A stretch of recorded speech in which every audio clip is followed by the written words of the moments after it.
Welcome back to the show. We got a great one lined up. The BRICS summit just wrapped up, and you won't believe what they're talking, but we've got it for you. Somebody roll that beautiful intro.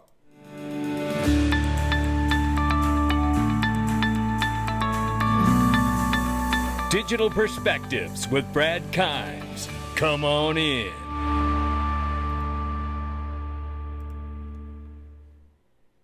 Welcome back to the show. You can follow us on Twitter, YouTube, and digperspectives.com for exclusive content. Right now, $2.44 trillion market cap for crypto. The market is currently flat right now. Bitcoin, 68,200 plus. Keep your eyes open. 2,500 plus for Ethereum. USD Tether is 120 billion plus. USDC, 34 billion plus. Number 7 spot, XRP, 52 cents. We're off 0.1 on the 24. We're off 4.2 on the 7-day. Range of price between 52 and 53 cents. So we're sitting in that nice tight trading range that usually fits XRP's characteristics, its identity, right? So nothing jumping off right now, but we'll keep an eye on it. I do want to tell you what is jumping off, and it's this. It's Fruition Productions and XRP Unleashed. Ladies and gentlemen, November 21st, worldwide launch of XRP Unleashed. But don't forget about the movie premieres. Are you coming? Who's coming? Which location are you going to go to? This is what I want to know. I want to know who's going where, because you know what? Almost all locations have been sold out. And in some instances, they've had to add extra theater rooms so they can show 2 shows at the same location. This is the kind of demand that's coming. Now listen, I can't tell you what you're going to see in this documentary, but I can confirm to you that there are going to be facts revealed about ETHgate that are absolutely unknown, and it will be groundbreaking. It's going to be earth-shattering when you see it in the movie itself. I hope you come to the premiere, no doubt about it. Shout out to Fruition Productions. Insight. Bernstein predicts Bitcoin's market cap will hit $7.5 trillion by 2025. He actually didn't say that. That's an actual misquote from Cointelegraph, and I'm sure it was an accident. But he actually says $7.5 trillion market cap for crypto collectively, which is impressive. I think what we expect now is more a risk-on side of the market to kind of turn on, and I think crypto is going to play a big part of that. We obviously expect the crypto market to triple from here, go to almost $7.5 trillion in terms of total market cap. And given, obviously, Robinhood is among the few brokers who provide a full suite crypto platform, we expect that the flexibility to kind of kick in with its sort of crypto revenues inflecting almost 9 times. So, yes. Good gracious. I mean, could you imagine? Like, think of it for a moment. We've all got this. See, this is one of those things. We all have this mindset about things are the way that they are, and sometimes it's hard to envision the way that they will be, especially when it's close, like legislation. These markets are never going to look the same again when we get actual legislation that uninhibits this market and, in fact, sets the tone so we can see the money move into this market. And it won't belong to us retailers, our early investors anymore. It's not going to belong to us for much longer, right? That's something of note, I believe, to really keep in mind. There's no question about that. Then there's this. This is something of note. Oh, you're going to like where all of this goes. Turkish banking giant Garanti BBVA has teamed up with, you guessed it, Ripple and IBM to provide secure crypto trading and custodial services. Now, remember, this is Turkish banking giant. Stay with me on that one. Now, just letting you know, Ripple's Spanish partner BBVA holds 85.97% stake of Garanti BBVA. Wanted to share that information. Shout out to XRP Drops for that. Give him a follow. This is Egg Crypto right here. Why crypto? Let me tell you something. This guy's an OG for real. He's giving us the Dixie. This is the dollar index. I'm showing you this because we're about to look at the information that just came in from the recent BRICS summit that just wrapped up. And you need to know where the dollar is before we start talking about all of this. Here you see it. This is the kickdown our line. And here is the retest range. We are currently right here. Eggrag Crypto says it is in his view, 105,628 will face rejection, but only time will reveal the outcome. So if we see that rejection and a downward motion, that's going to set assets insane, historically speaking, not financial advice. But I tell you, this will be very interesting to watch these charts. And we know that the dollar has had a huge inverse correlation with crypto and assets. So this is something to watch very closely. And so is the rest of the news we're about to look at. BRICS officially adds 13 new nations to the alliance as partner countries. Not full members, but partner countries. Now, on this list, you can see them, right? Algeria, Belarus, Bolivia, Cuba, Indonesia, Kazakhstan, Malaysia, Nigeria, Thailand, Turkey, Uganda, Uzbekistan, and Vietnam. Partner countries, not full members. Now, one fun fact here, Turkey is a NATO country. Now, the one person down here says NATO is military, BRICS is economic, and that's a very good point and distinction. But you have to wonder how that will play out in that regard. It still adds a question here. Now, with that being said, let me spin a piece of this here for you. This is a great breakdown of the BRICS Summit and the current situation facing all of the members and partners of BRICS, according to them, and the state of the US dollar and SWIFT. Take a listen. This week, Russian President Vladimir Putin scored a big win. Despite Western efforts to isolate him, he just wrapped up a BRICS summit. Russia hosted leaders from 36 countries in the city of Kazan, and Putin took this opportunity to make an appeal. He asked BRICS nations to ditch the Western banking order. The dollar was used as a weapon. It is true, and we see that. I think it is a great mistake by those who do it. Putin says the West weaponizes the dollar, and he has a point. But what's the solution? Well, he says the BRICS should have their own payment system, an alternative to the Western system, which is called SWIFT. And what is SWIFT? Imagine you're a banker, a customer comes to you, they want to send money abroad, and they give you all the details like how much money needs to be transferred, the bank details of the recipients, and so on. So you have those details. Now it is your job to make sure that the money ends up in the right place. How do you do that? You see, for international transfers, banks have a special messaging system. Think of it as a secure WhatsApp for banks, or their version of it. This system is called SWIFT. So as a bank, when you transfer money for your customer, you open the SWIFT system. There you send a message to the recipient's bank. This message tells them how much money is being sent and where it needs to go. Now, while SWIFT does not move the money itself, it makes sure that the money ends up in the right place.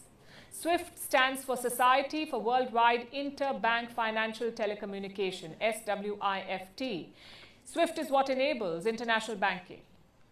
So the system plays a vital role. Without it, you cannot participate in international banking. More than 11,000 banks and financial institutions use the SWIFT system. I want to remind everybody right now of the connection where SWIFT, Ryan Rugg from Citibank, and Pegah Soltani from Ripple just had a webinar we covered in the last couple of weeks where they all confirmed they're working together. Let's keep listening. They're based in more than 200 countries and territories. Now, SWIFT is technically a neutral organization. It is based in Belgium, but the West wields significant influence over SWIFT. The system itself was created by a consortium of US and European banks in 1973. So if Western nations want, they can push a country out of SWIFT, and that's exactly what they did to Russia. When Russia invaded Ukraine in 2022, Western nations sanctioned 7 Russian banks. They were removed from the SWIFT system. Effectively, these banks were cut off from global trade and international markets. They could not finance international projects. They could not make or receive payments from their customers outside. So you can imagine why Putin is upset with the Western system and why he's pushing BRICS to come up with an alternative. Another villain in the story is the US dollar. It dominates the global banking system. So Putin is talking about de-dollarization. In fact, BRICS has been discussing this for a while. In the last summit too, de-dollarization came up. South Africa was the host then. BRICS leaders agreed to keep talking, but they haven't been able to come up with any alternatives yet. Individually, BRICS members have their own arrangements. They trade in their native currencies, mostly through bilateral arrangements. And the group may want to de-dollarize, but central banks across the world are not ready for this. They still depend on the greenback. Most foreign exchange reserves are still held in the US dollar. The share of the US dollar in forex reserves internationally stands at 59%. Remember when Brian Brooks told us we were at 58%? So how can the BRICS break the dollar's hegemony? Can India help in building an alternative system? At the Kazan summit, Prime Minister Modi made a pitch for India's UPI. BRICS देशों के बीच financial integration बढ़ाने के लिए प्रयासों का हम स्वागत करते हैं। लोकल करेंसीज में व्यापार और सुगम रूप से क्रॉस बॉर्डर पेमेंट से हमारा आर्थिक सहयोग सुदृढ़ होगा। भारत द्वारा बनाया गया यूनिफाइड पेमेंट्स इंटरफेस यानी यूपीआई भारत की एक बहुत बड़ी सक्सेस स्टोरी है। इसे कई देशों में अपनाया गया है। Prime Minister Modi was referring to the UAE, the newly minted member of BRICS. This year, UPI was introduced in Dubai. UPI stands for Unified Payment System. It is the backbone of digital payments in India. So far, the UPI has been rolled out in 7 countries, and this list is expected to grow in the coming months. Over 30 countries have shown interest in adopting this Indian system. So should the BRICS consider using it too? Well, the idea is appealing, but not without its own set of challenges. Like, how would a single platform handle multiple currencies? How do you settle transactions in real time without the risk of currency devaluation? More importantly, how do you build consensus among member countries to adopt the UPI? Would India, for instance, be willing to share the UPI with members like China, a neighbor that keeps challenging India's sovereignty? Clearly, a lot of work needs to be done on all these fronts. Having said that, the BRICS must keep exploring all alternatives. You see, the global order cannot be changed in one day, but it can certainly be challenged, one initiative at a time. So this is like, something we can look for the future actually. Currently, all the payments which are happening via the SWIFT network. The SWIFT network is like, very costly network, and it costs like almost like $8 to $10 for a $1,000 transfer. So in the future, what might happen, like, that there'll be bilateral arrangement between 2 countries for CBDC exchange, and also like, we could use crypto networks like Ripple for like, cross-border payments. So this is something which can be planned in the future. Crypto networks like Ripple for like, cross-border payment. There you have it, and there's the Ripple logo, and we all know the system where it shows the banks and then XRP in the middle. It's right there. But let me show you something else to go along with all of this. And thank you for letting me level set with that video. It really does bring us up to speed. And what a shame that U.S. mainstream media doesn't do pieces just like what we just saw in India. How come we haven't seen a major piece on Fed now? It's the equivalent of the UPI, right? I mean, it's the same kind of vibe. So Ripple's plan for gaining control, and this is respectful to India, and I just showed you a relationship at the end of that clip. By the way, if you're not following subjective views, I don't know what to tell you, but there should be 100,000+ people following them right now. So let's look at this very quickly here. So Ripple's plan of gaining control with India. XRP at the time, this is going back several years, 4th largest cryptocurrency by market capitalization, is envisioning to beat Bitcoin by attempting to have a majority of India's finance sector. Ashish Birla had stated at the time, we looked early on at India and we looked at 2 billion people, a huge market. We decided, how do you get 2 billion people onto Ripple? Do we give the currency away to every Indian? That's like 2 billion. Just give it away? This rhetorical question was answered by explaining the 2 strategies that Ripple's team has thought about. The first one was to give away XRP to 2 billion Indians in order to incentivize them to use it. The second one was to partner with the top 3 banks in India that account for 80% of the market share of this country. It goes on to say here, it's an ambitious plan, could perform well.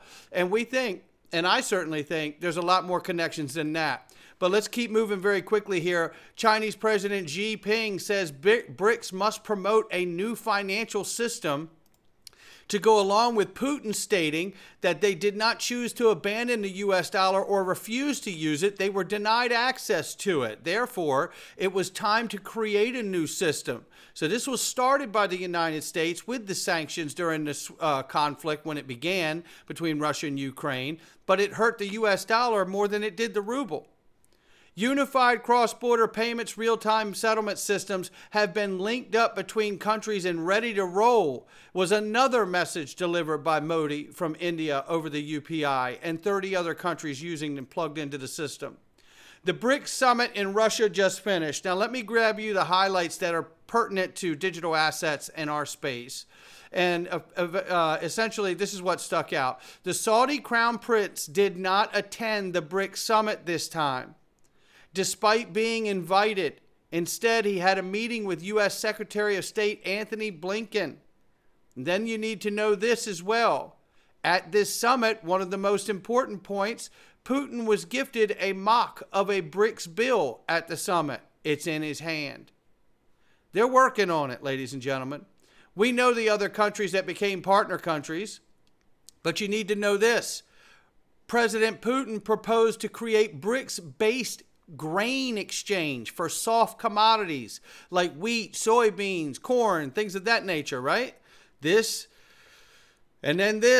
announced he is canceling his trip to Brazil for the G20 summit next month. So then there's that. Now let's keep moving. Russia is also in talks with other BRICS members about creating an international precious metals exchange for hard commodities. Boy. When I tell you that the U.S. doesn't have forever, this in large part is exactly what I'm talking about. And the U.S. government knows it better than I do. Again, as I said, Saudi Arabia is not listed as a BRICS full member or an official partner country and did not attend this most recent summit with BRICS in the area of Russia. I want you to hear this quick clip from Paul Barron, who's crushing this like fire. Listen right here as he points out the connection between the BIS and Ripple and possibly the BRICS Pay Consortium. Have to kind of look at what they've got on their agenda, which is BRICS clears this next one. It says possibly soon. So this could happen today, it may not. But this would be an interstate digital settlement across a border security settlement. Now this could be someone like a Chainlink, could be Ripple. Likelihood, I'm thinking more likely it could be Ripple. You look at what Ripple is doing, they're joining the BIS task force. Remember, we just talked about the BIS task force for cross-border payments. And this was a task force that was issued. Let me kind of zoom in on that. There is Ripple right there. Now SWIFT is in there, TCH is in there. There's a lot, but the question will be is how does BRICS start to move into this? Now remember, there are 30 countries right now. This could accelerate into 40, 50, 60. And one of the reasons, again, goes back into what Schechner said, and that is that these countries become their own central bank, their own unit of measure. That is a big deal going into the investment markets. Ripple also, yep. Yes, it is a big deal. And shout out to Paul Barron, who's crushing it. And then I want you to listen to this. Think about what I showed you. I showed all the BRICS highlights, right? I showed you the dollar Dixie could be bouncing down negative, according to Egrad Crypto, if we see that rejection, right? You know what that does to assets. You know BRICS is building a new payment system. They even want their own currency, for goodness sakes, which is a ways off, but they still want it. But listen to right here what U.S. Senator Bill Hagerty has introduced to Congress. Take a listen.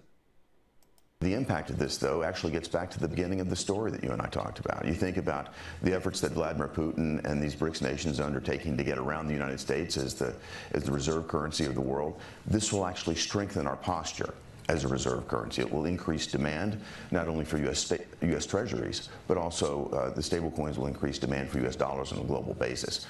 That's what I wanted to say. He's acknowledging what I have believed for years now, that stablecoins would act as a bulkhead or a sponge to soak up hyperinflated dollars. It's a new use case, right? We need the proper regulatory framework in place here in America. We need legal certainty. The Biden and Harris administration have done everything they can to destroy that sort of legal certainty. This will begin to chip away at the Democrats' war on cryptocurrency and put us back in the driver's seat when it comes to maintaining the reserve currency status that the dollar has enjoyed and should continue to enjoy. Yeah, and do you think we would see this kind of legislation from the current Securities and Exchange Commission chairman, or is this making the assumption there's a new SEC chairman. That the assumption is very clear that this legislation will move it through, and this will be ripe for a new administration. There you have it right there, ladies and gentlemen. So that's the U.S. telling you that their eyes are wide open, in fact, right? And I want to look at this really quickly here. Shout out to the Block Bull. Approximately 9 weeks until XRP does this business. Look at this. He goes, I want to get to this chart real quick just so you can see how compressed this is getting. Good gracious. Look, I don't know whether this thing goes up or down, and I hope it goes up just like it did in 2017, 2018. I would not be upset about that at all, or even higher if it wanted to. I wouldn't get upset about that either. But you know what? I tell you, to know that we're here and there's so much negativity out here in this space, I don't understand it. I just don't understand it.